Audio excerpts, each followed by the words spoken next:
Hey, what's up guys? I hope you all doing well. This is Jack and welcome back to the 8th episode of Java tutorial video on this channel. In the previous episode, we have learned about Java looping statement, which basically allows us to execute one or more statements repeatedly while some condition evaluates to true. Now in this episode, we are going to learn about Java typecasting. With that being said, let's get started.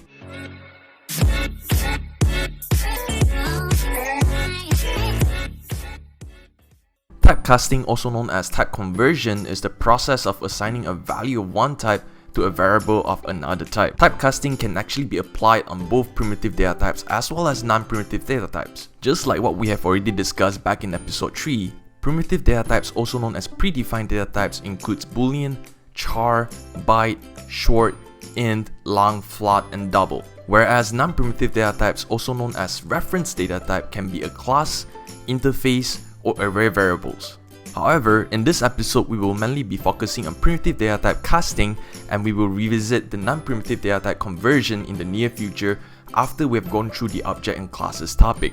Alright, so there are basically two different ways to cast the primitive data types, which are widening casting and also narrowing casting. Widening casting, also known as implicit type casting, will take place automatically when both the source and target data types are compatible and also the target data type size is larger than the source. Now what does it mean by that? If we take a look at this, we can see that each of the primitive data type has a size. For example, boolean has 1 bit, byte has 1 byte, char is 2 bytes, and so on. At this point, we know that if the target data type size is larger than the source, then widening casting should take place automatically. In other words, if we were to assign boolean to byte, or byte to short, or int to float, the data or the value should be converted automatically, right? Well, technically that's correct, except for the boolean data type, because Java has made boolean data type incompatible with all the other 7 primitive data types so that we can have a cleaner and less error-prone programming language to work on. Anyway, we just need to remember that boolean data type is incompatible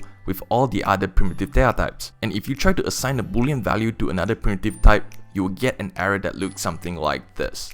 Another thing that you may have noticed is that long data type comes before float data type, even though long data type has a larger size, which is 8 bytes. This is because float data type has the ability to represent a far wider range of values by using fewer bits with the help from scientific notation. Therefore, if you try to assign a float value to a long data type, you will get a type mismatch error like this.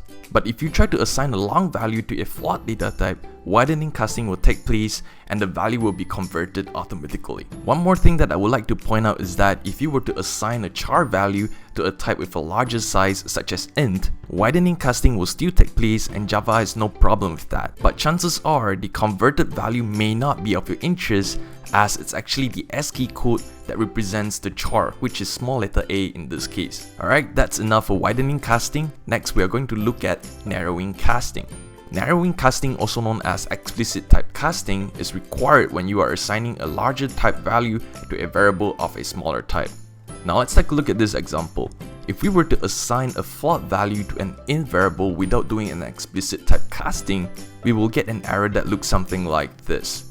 Type mismatch cannot convert from float to int. This is the reason why we need the help from explicit type casting, and to do so, we simply wrap the target data type with a pair of parentheses and followed by the value to be converted. Pretty easy, huh? But there is one thing we all need to take note here. We know that narrowing casting is to convert a broader or larger type to a smaller or narrower type. Because of that, this also means loss of data can actually occur. Now if we take a look at the previous example, when we assign a float value of 1.58 to an integer, the resulting value will simply be 1 due to the loss of data during the explicit type casting. You can try to imagine as if you are pouring water from a bigger glass to a smaller glass. The small glass will soon be filled with water and eventually the water will overflow, which can also be related to our case as the loss of data. Alright, that's it guys. We have learned about two different ways to cast a primitive data type, which are widening casting and also narrowing casting.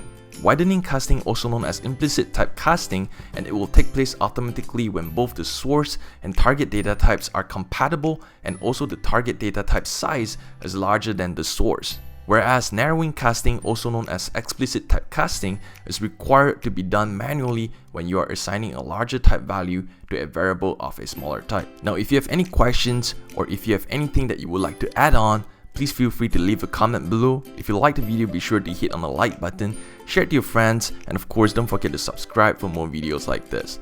I'll see you guys in the next video. Happy coding. Peace.